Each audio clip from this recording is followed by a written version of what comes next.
Il a tué un homme et pourtant je n'arrive pas à le détester. Pourquoi, ou devrais-je dire comment, je me suis attaché à un meurtrier? C'est l'histoire de L'étranger d'Albert Camus. Le livre, je l'ai littéralement fini aujourd'hui. Et là, dans cette vidéo, j'ai décidé que j'allais en faire un commentaire de texte exactement comme on faisait au lycée. J'avoue que je ne pensais pas un jour refaire des commentaires de texte de mon plein gré en ayant quitté les études. Mais je sais pas, je me suis dit, ça fait quand même relativement longtemps que j'ai ce livre, que quelqu'un me l'a offert et que, je sais pas, je procrastinais à le lire, j'avais la flemme, je préférais aller scroller sur les réseaux sociaux.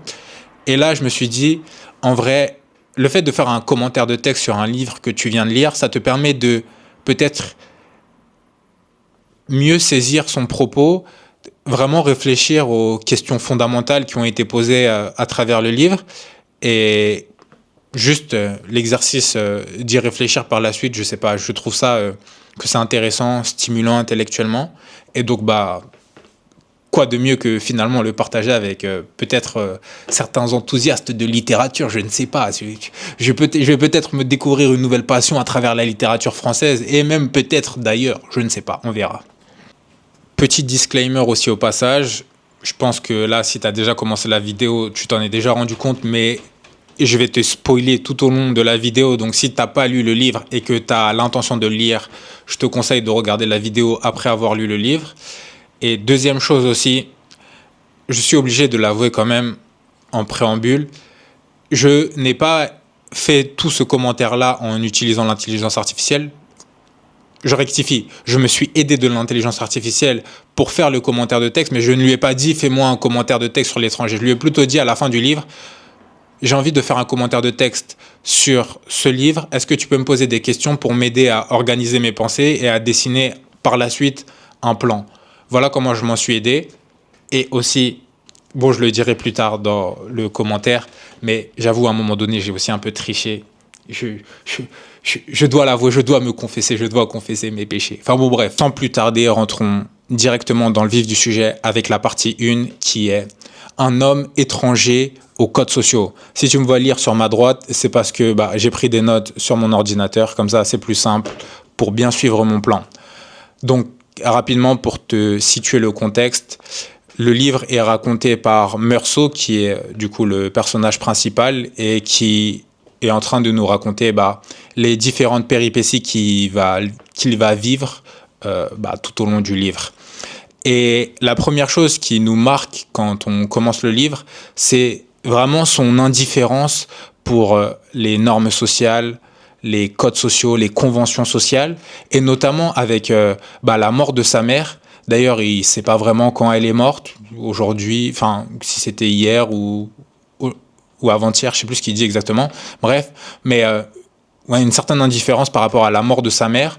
Une indifférence aussi quand vient l'enterrement de sa mère. Notamment, il parle d'elle à la troisième personne en disant « cette morte », page 21. Et j'avoue, c'est un peu... c'est un peu rude de parler comme ça de sa mère alors qu'elle vient de mourir. Ça montre clairement un certain détachement. Et aussi, il est également agacé par les personnes pendant l'enterrement de sa mère qui justement sont en train de la pleurer.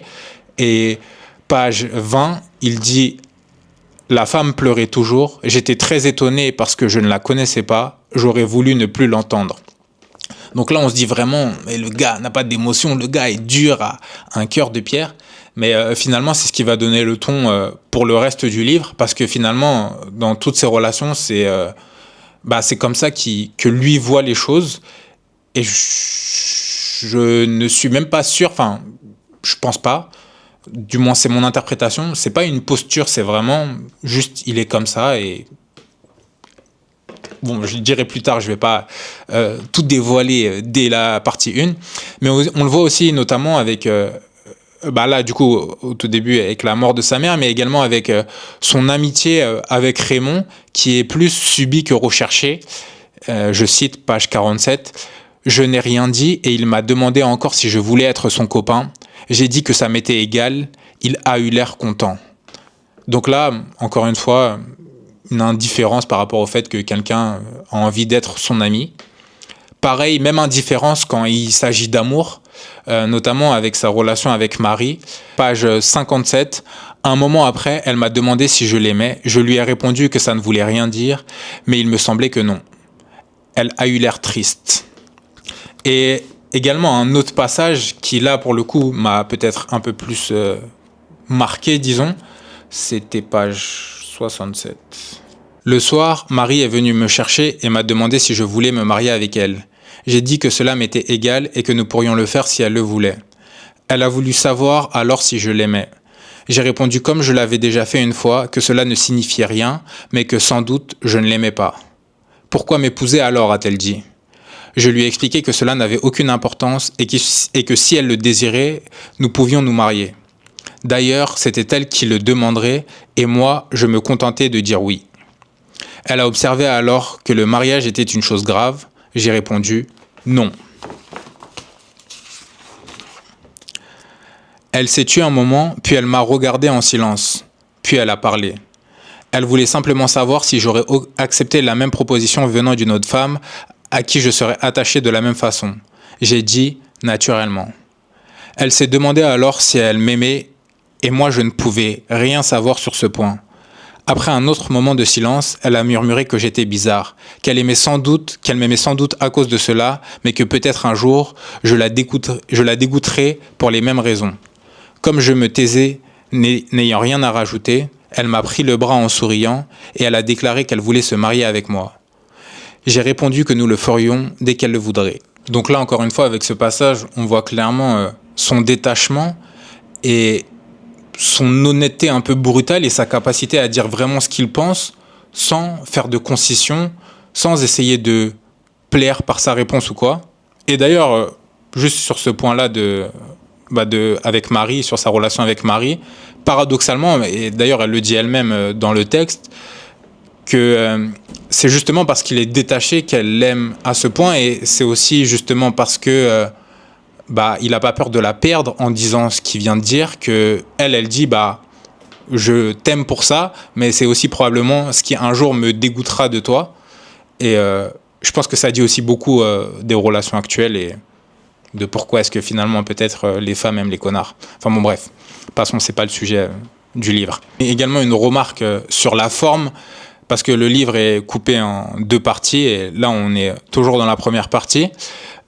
Dans cette première partie où du coup il y a beaucoup de récits, il n'y a pas vraiment de direction claire, on comprend pas trop exactement. Enfin moi personnellement en tout cas j'ai pas trop compris où est-ce que voulait en venir Camus avec.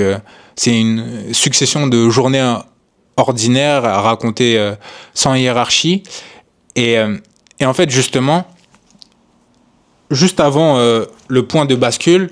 En fait, j'ai pas pu m'empêcher d'aller demander à l'IA.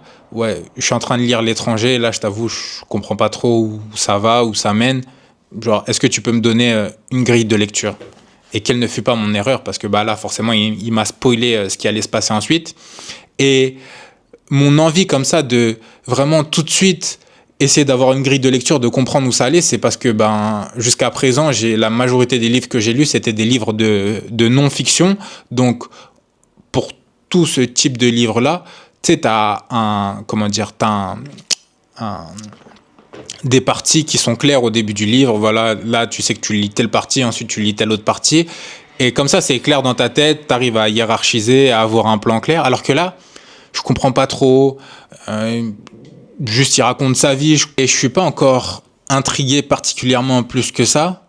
Je trouve que c'est assez lent, ou peut-être que c'est mon absence de culture littéraire qui veut que je sais pas, j'étais pas tout de suite dedans dans le truc de je comprends pas, mais non, j'étais vraiment un peu détaché jusqu'à ce fameux point de bascule. Et pour en revenir rapidement à Meursault, j'ai, à travers sa manière de vivre ces différentes relations, j'ai l'intuition que c'est pas de la froideur calculée, c'est plus une absence totale de filtre social, dans le sens où il dit juste les choses comme il les pense, sans penser plus loin, sans dire ah mais peut-être que non, vraiment, il dit juste les choses comme il les pense, et c'est pas non plus une posture de, parce que à la fois on voit les dialogues qu'il a avec les différentes personnes qu'il va croiser dans son quotidien, mais aussi on a sa petite voix, les choses qu'il se dit à lui-même dans sa tête. Et donc vraiment, on ressent bien que sa manière de se comporter, c'est pas calculé, c'est vraiment juste sa manière d'être en vrai. Et là, on en vient justement à ce fameux point de bascule qui est la fin de la partie 1, juste avant de commencer la partie 2, mais qui, moi, dans mon plan, est ma partie 2 à moi. Le meurtre a un basculement absurde plus qu'un crime. Et donc, en fin de partie 1, il va commettre un meurtre, et ce meurtre est plus un concours de circonstances qu'un crime prémédité ou quoi que ce soit d'autre. Et d'ailleurs, ça arrive un peu comme ça, genre, on se demande d'où ça sort, pourquoi exactement. En tout cas, c'est la sensation dans laquelle moi j'étais au moment où il se passe ce fameux meurtre-là. C'était le même soleil que le jour où j'avais enterré maman. Et comme alors, le front surtout me faisait mal et toutes ses veines battaient ensemble sous la peau. À cause de cette brûlure que je ne pouvais plus supporter, j'ai fait un mouvement en avant. Je savais que c'était stupide, que je ne me débarrasserais pas du soleil en me déplaçant d'un pas, mais j'ai fait un seul pas en avant. Et cette fois, sans se soulever, l'arabe a tiré son couteau qu'il m'a présenté dans le soleil. La lumière a giclé sur l'acier et c'était comme une longue lame étincelante qui m'atteignait au front. Au même instant, la sueur amassée dans mes sourcils a coulé d'un coup sur les paupières et les a recouvertes d'un voile tiède et épais. Mes yeux étaient aveuglés derrière ce rideau de larmes et de sel. Je ne sentais plus que les cymbales du soleil sur mon front et indistinctement le glaive éclatant jaillit du couteau toujours en face de moi. Cette épée brûlante rongeait mes cils et fouillait mes yeux douloureux.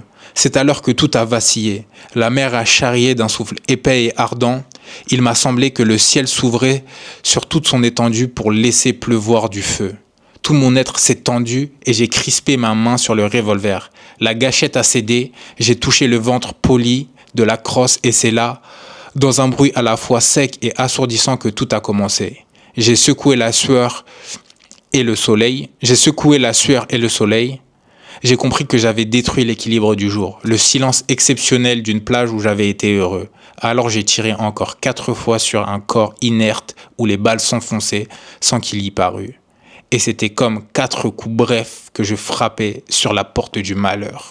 Tu m'excuseras peut-être pour la non-fluidité de ma lecture orale, mais j'avoue que depuis que j'ai quitté l'école, le collège, le lycée, je sais plus, j'ai plus l'habitude de lire à l'oral, et donc ça manque peut-être un peu de fluidité.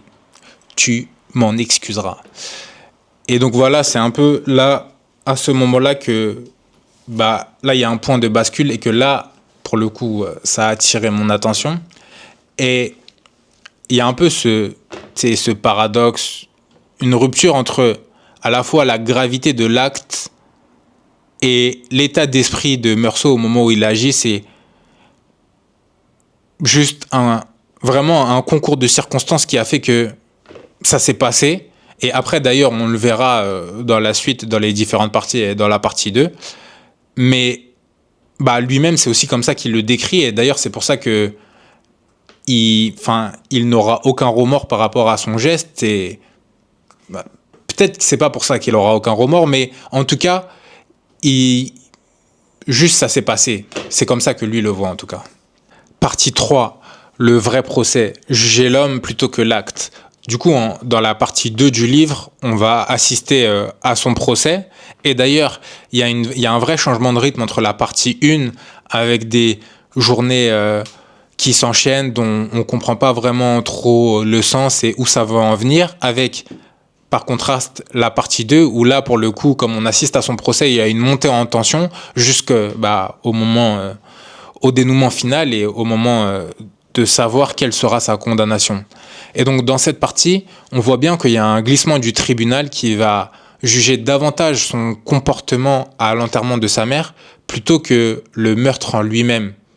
Et donc, ça, je suppose que ça pose une question qui est peut-être assez essentielle dans le droit.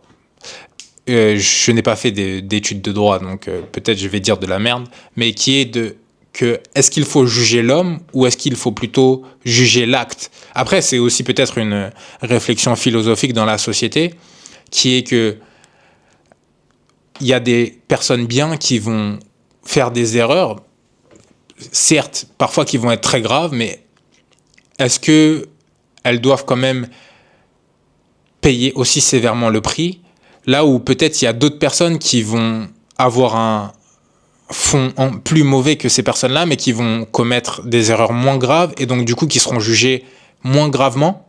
Je sais pas. En tout cas, ça laisse une question en suspens.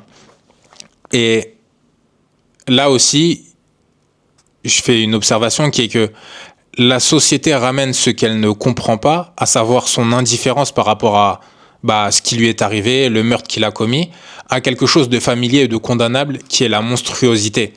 Et souvent dans la société, on préfère condamner quelque chose en disant que cette personne est un monstre, que on comprend pas, on préfère juger plutôt que d'essayer de comprendre, parce que quand quelque chose est tellement loin de nous, quand quelque chose ne fait tellement pas sens pour nous, c'est plus facile de juger que d'essayer de comprendre. Parce que comprendre, ça, peut-être que ça voudrait dire de devoir remettre en question notre vision du monde et ce qu'on croit vrai sur le monde. Je sais pas. C'est une réflexion comme ça. Et justement, là, pour en revenir à ce que je disais juste avant, quand on le compare avec son copain Raymond, qui lui, du coup, ne sera pas condamné à la même peine que Meursault, mais pourtant, on voit bien, tout au long du livre, que il a des actes qui sont fondamentalement plus mauvais que les actes que Meursault va avoir en dehors de justement ce moment où tout va basculer quand il va commettre le meurtre. Mais là, par exemple, à la page 58, là on parle de son ami Raymond, la femme criait toujours et Raymond frappait toujours.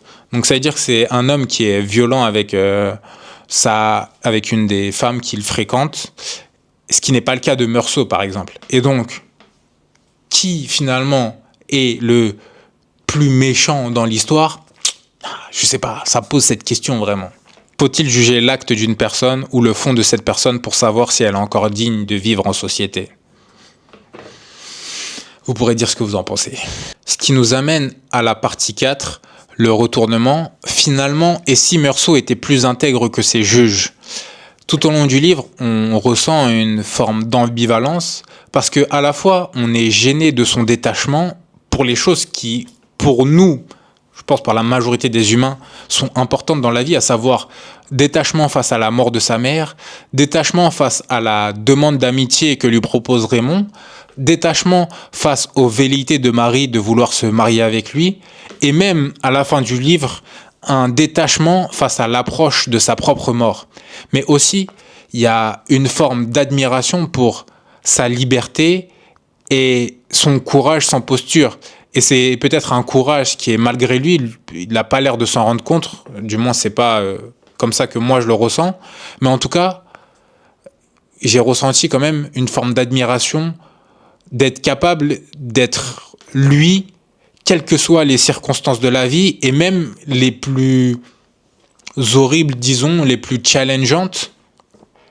Et il a vraiment une forme de sincérité jusqu'au bout, dans le sens où il refuse de mentir pour se sauver ou paraître meilleur, ou pour paraître sous un meilleur jour. Et notamment face à plein de moments pendant son procès où son avocat lui dit oui, tu devrais plutôt dire les choses comme ça. Il dit oui, mais je ressens pas ça. Enfin, c'est pas vrai pour moi.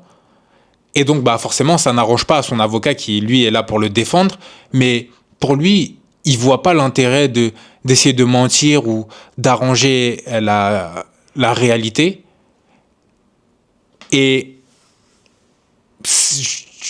je vois ça d'un point de vue courageux, mais lui, j'ai même pas l'impression que c'est comme ça que lui Enfin, c'est pas comme ça qu'en tout cas, lui a l'air de le voir. Et c'est assez... Ouais. je sais pas, un peu troublant en fait. Que ça me, du coup, bah forcément, ça te fait réfléchir à toi sur ta capacité peut-être à pouvoir être aussi sincère que lui. Et peut-être le paroxysme de sa sincérité jusque boutiste. Parce que oui, je crois que je ne l'ai pas dit dans la partie précédente, mais du coup, il va être condamné à mort. Et vers la fin du livre, dans les instants qui vont précéder son exécution à mort plutôt, il y a une scène avec l'aumônier, qui est donc le prêtre qui vient le voir juste avant son exécution, et qui est là pour bah, l'aider à se rapprocher de Dieu, à ce que, je sais pas, qu'il parte en paix en gros.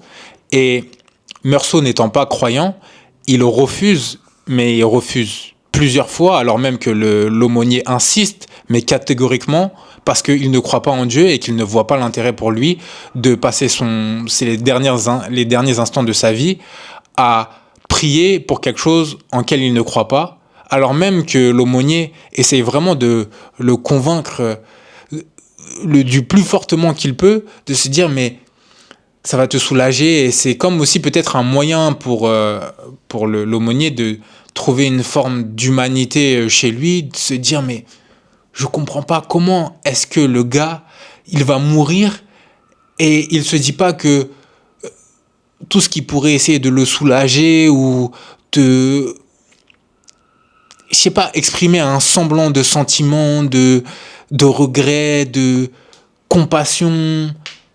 Non, en fait, il ressent rien de tout ça. Mais juste,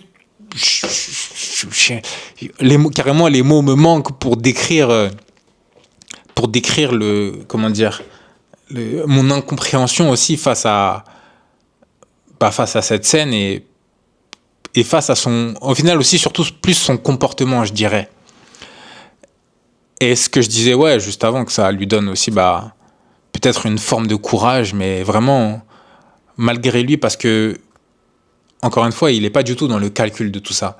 Et c'est là que j'ai compris, même si je l'avais compris un peu avant, tout au long de son procès, mais que j'ai compris le titre du livre, L'étranger. Pourquoi est-ce que Camus, il avait appelé son livre L'étranger? Parce qu'en fait, être l'étranger, c'est payer le prix de ne pas se conformer. Et paradoxalement, c'est aussi ce qui rend Meursault libre. Le fait de ne pas se conformer d'aucune manière que ce soit pour les choses qui, je pense, pour la majorité des gens, sont les choses les plus importantes de la vie, quelles que soient les circonstances et quelles que soient les conséquences, de toujours rester fidèle à soi-même et à ce que tu penses. Et ouais, c'est pour ça que j'ai dit juste avant que ça lui donnait du courage, que même en connaissant les conséquences, il veut pas essayer de négocier avec ce que lui, il pense au fond de lui-même. Et ouais, je pense que c'est aussi quelque part une leçon, je pense que pour beaucoup, enfin en tout cas pour moi c'est une leçon de vie je pense, d'être capable de faire preuve d'autant de courage et ouais, peut-être quelque part d'être digne aussi. Et autre paradoxe aussi, c'est que les gens tout au long de son procès vont le juger de monstre, que comment c'est possible que de ne pas ressentir aucune émotion quand tu enterres ta mère, et même après le fait qu'il ait tué un homme, il n'a pas l'air d'éprouver aucun remords, et donc que c'est bien la preuve qu'il ne mérite pas de vivre parmi nous parce que c'est un monstre.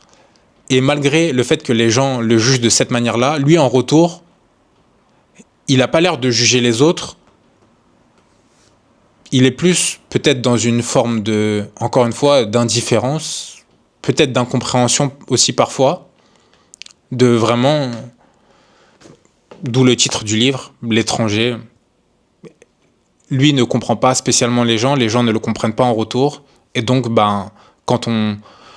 quand il y a quelque chose qu'on ne comprend pas, on préfère le condamner, le dire que c'est un monstre, le juger, et in fine donc le condamner à mort. En vrai, c'est profond.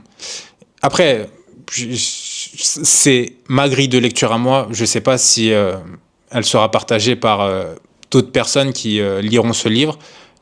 Et je crois que, là, c'est une digression complètement, mais je crois qu'il y a ça aussi d'intéressant dans les livres de fiction, qui est que, déjà, toi, personnellement, tu peux relire le livre plusieurs fois à différents stades de ta vie. Tu auras des grilles de lecture qui seront différentes, mais aussi, d'une personne à l'autre, toi, tu peux être touché parce que tu as ta propre sensibilité, tu as ta propre vision du monde, ta propre expérience qui va faire que tu vas lire le livre d'une certaine manière, mais une autre personne peut le lire complètement différemment et accepter que finalement, il n'y a pas de bonne ou de mauvaise réponse, que juste, bah, si toi, c'est comme ça que ça t'a touché, c'est comme ça que ça t'a touché. Et ça change pour le coup des livres de non-fiction où là, pour le coup, bah, quand on te dit c'est ça, tu vois, il n'y a pas tellement sujet à interprétation. Mais dans le fait qu'on te raconte une histoire et qu'après c'est à toi d'en tirer les enseignements, peut-être que ça va beaucoup plus te parler, beaucoup plus te toucher et que tu vas beaucoup plus y réfléchir par la suite. Voilà, c'était une réflexion comme ça au passage. Et enfin, cinquième et dernière partie, qui est la conclusion et peut-être l'ouverture sur je ne sais quoi, le point de bascule final. Après tout un livre à ne jamais chercher à être vu, à être indifférent aux normes et aux conventions sociales, l'irrévérence de Meursault et sa liberté ne tient peut-être que tant que les autres sont là pour la porter. Dès que tout s'arrête, le besoin d'exister à leurs yeux revient. Et même la haine devient préférable à l'indifférence car elle est une forme de reconnaissance. Et pourquoi je dis ça? Parce que littéralement, c'est la dernière phrase du livre qui dit « Pour que tout soit consommé, pour que je me sente moins seul, il me restait à souhaiter qu'il y ait beaucoup de spectateurs le jour de mon exécution et qu'ils m'accueillent avec des cris de haine. » Et donc, encore une fois, lui qui, tout au long du livre, est vraiment indifférent aux autres, à la présence des autres, à la fin, il préfère quand même qu'il y ait beaucoup de spectateurs qui soient là, même quitte à ce que ces personnes-là aient de la haine pour lui, plutôt que de mourir dans l'indifférence la plus totale. Et donc, bah, forcément, ça pose deux questions à laquelle, bah, du coup, je suppose que Camus veut qu'on réfléchisse, qui est, peut-on vraiment se libérer du regard des autres? Et deuxième question, peut-on vivre sans la reconnaissance des autres? Je vais te laisser sur ces deux questions. Peut-être que ça te donnera matière à penser, je l'espère. Et peut-être que ça créera chez toi une velléité, des velléités à vouloir lire L'étranger de Camus, qui, je le rappelle, a été prix Nobel de littérature. Et en tout cas, moi, j'ai quand même pris du plaisir à lire le livre, pris du plaisir à quand même faire ce commentaire de texte, même si je sentais que par moments c'était un peu laborieux. J'avoue que j'ai plus tellement l'habitude. Je sais pas si ce commentaire sera très pertinent, s'il y aura beaucoup de gens que ça va intéresser. En tout cas, si jamais c'est le cas, je vous invite à laisser un commentaire, à partager aussi peut-être si vous avez lu le livre, éventuellement aussi à me donner d'autres livres à lire sur lesquels je pourrais éventuellement faire des commentaires de texte, même si j'ai déjà un stock de livres en réserve. Mais bon, je ne suis jamais, je ne vais jamais refuser le fait qu'on me recommande des livres. En tout cas, ce sera toujours avec plaisir. Et voilà, c'est la fin de la vidéo. Je sais que normalement, il ne faut pas terminer sa vidéo en disant « et voilà », c'est un peu nul. Mais bon, soyez indulgents, j'essaye de reprendre à faire des vidéos et j'espère que vraiment je vais réussir à m'améliorer avec le temps. Sur ce, c'était Roman, on se dit à la prochaine. Allez, ciao.